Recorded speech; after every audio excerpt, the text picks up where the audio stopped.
Hey, salut à tous, bienvenue sur la review de Naruto Shippuden 457. Avec grand plaisir que je vous fais cette petite review, puisqu'il faut bien l'avouer, ces hors-séries sont vraiment pas mal, hein. Ça fait 3-4 d'affilée, même un peu plus je crois, d'épisodes qui sont vraiment sympas. Alors j'ai regardé ça ce matin en me réveillant tranquillou. J'ai posté d'ailleurs la petite photo sur Twitter. Ceux qui ne me suivent pas encore sur Twitter, vous pouvez écoutez, me suivre, hein, si ça vous dit, donc Ichiraku TV tout simplement, hein, comme son nom l'indique. Et vous pourrez suivre un petit peu, voilà, nos petits trucs de temps en temps. Enfin bref, tout ça pour dire, j'ai regardé ça ce matin donc, et l'épisode est vraiment sympa. Alors franchement, des hors-séries comme ça, moi franchement ça me dérange pas. Si on pouvait en avoir sur d'autres thème que celui de l'Akatsuki, écoutez, voilà, ça me pose pas de problème. Si le début ils avaient fait ça, et je ne comprends pas à vrai dire pourquoi ils font pas ça en fait, je comprends pas, parce que les hors-séries c'est un truc qui casse les bonbons à tout le monde sur tous les mangas, franchement c'est pas que Naruto, j'en entends beaucoup parler, et je comprends pas pourquoi. Voilà, j'ai plein de souvenirs moi de hors-série justement où ils nous avaient mis, voilà, des hors-séries, des missions complètement inventées qui n'ont jamais existé, etc. Je comprends pas. Pourquoi ne pas avoir fait des choses comme ça depuis le début de Naruto? S'ils avaient fait ça sur Naruto, ce serait sûrement un grand coup de pouce pour le manga, et je pense qu'il y a beaucoup plus de gens qui le regarderaient parce qu'ils se diraient Naruto c'est le seul manga qui est lourd, et en plus les hors-séries sont stylés. Donc voilà, je comprends pas pourquoi depuis le début ils n'ont pas investi dans des hors-séries comme celui-ci qu'on voit en ce moment sur Itachi. Je sais pas pourquoi, hein, peut-être c'est une question d'équipe qui travaille dessus, je sais pas, hein, bref, en tout cas c'est bien dommage. Dans cet épisode on voit le ralliement de Deidara. Alors c'est un passage qui a été coupé puisqu'on l'avait nous déjà vu dans Naruto Shippuden Ultimate Ninja Storm. Je sais plus si c'est Génération, Révolution, je crois plutôt Révolution. Ouais c'est ça je pense. Et on l'avait vu donc en entier, on voit carrément que Itachi utilise un puissant genjutsu sur Deidara. On voit même un moment qu'il est considéré comme un dieu, Itachi, avec la vision qu'il a de lui, Deidara, avec le soleil derrière et tout. Franchement c'était vraiment un passage que j'ai vraiment retenu parce qu'il était magnifique.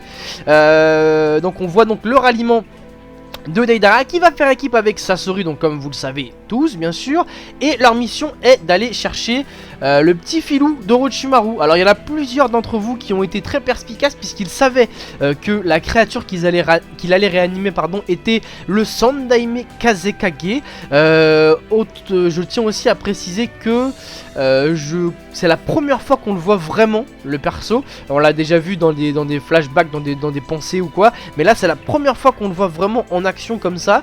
Il est d'ailleurs, je trouve, plutôt très stylé. Je sais pas ce que vous en avez pensé.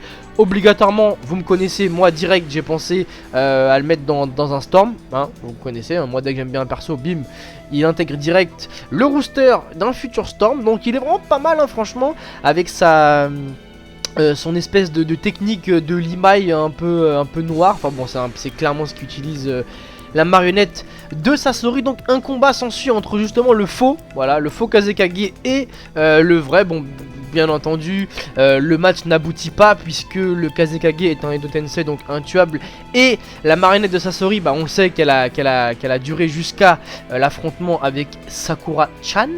Donc le combat écoutez, prend fin. C'était un petit combat, hein, c'était plutôt un échauffement on va dire.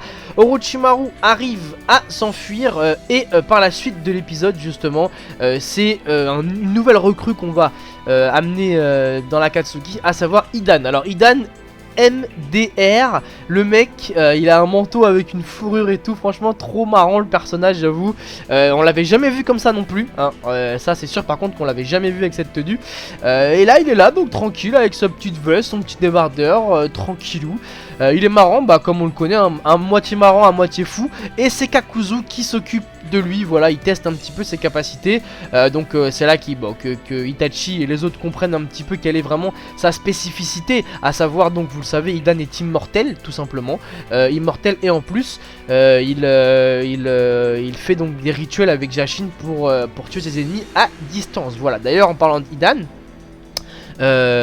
écoutez, même à l'heure d'aujourd'hui il n'est toujours pas vraiment mort, hein. Il est enterré, Shikamaru s'est occupé de lui, mais je ne pense pas qu'il soit vraiment mort, malgré qu'il ait été grandement amoché entre guillemets. Je pense pas qu'il soit mort, donc bref. Je pense pas qu'on le reverra non plus, hein, mais bon, quoi qu'il en soit, voilà, il teste les capacités Hidan et Kakuzu qui se battent. Kakuzu, franchement, je l'aime vraiment beaucoup. Je sais pas vous, hein, mais moi j'ai vraiment un truc avec Kakuzu.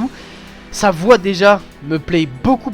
Je trouve elle est vraiment stylée. Son physique j'aime bien. Franchement Kakuzu je l'aime bien. Vraiment je sais pas pourquoi je l'aime bien. Et c'est là que tu vois que l'Akatsuki franchement c'était vraiment bien fait. Parce que franchement quand tu regardes l'Akatsuki, tous les membres qu'il y a, Pain, Conan, Kisame, Itachi, Deidara, Kakuzu, Sasori. Quand tu regardes franchement, ils ont vraiment tous quelque chose vraiment d'unique et ils sont tous stylés franchement. Moi j'aime tous les membres de l'Akatsuki franchement. Bon il y en a évidemment que je préfère à d'autres, c'est normal. Mais quand tu les regardes franchement, Pain il est grave stylé. Conan, franchement Konoichi trop stylé. Itachi, j'en parle même pas. Kakuzu, il a vraiment un truc aussi. Deidara, ce fou malade avec ses explosions, il a clairement aussi son petit truc. Hidan immortel. Kisame, Kisame il est tellement stylé avec son épée qui absorbe le chakra et tout. Non franchement ils sont tous stylés franchement. Et vraiment je vous le dis encore une fois, quand je regarde ces épisodes, j'ai vraiment une petite nostalgie. Voilà, même si j'ai rien contre les Madara, les Obito Rikudo et tout le tralala, j'ai rien contre eux, mais c'est vrai que quand je regarde ces épisodes vraiment, je suis vraiment nostalgique, je ne peux pas vous le cacher. Voilà, bref, Hidan, suite à ces petits combats, rejoint l'Akatsuki pour des raisons qui sont un peu floues, hein. On sait pas vraiment pourquoi il rejoint l'Akatsuki, puisque lui il a vraiment pas vraiment d'intérêt là-dedans. Mais bon, il a entendu qu'il pourrait tuer d'autres gens et tout, je sais pas quoi, il s'est dit allez pourquoi pas, on y va. Il a reçu sa bague et puis salut, voilà. Donc l'Akatsuki est maintenant complète comme on les a connus donc.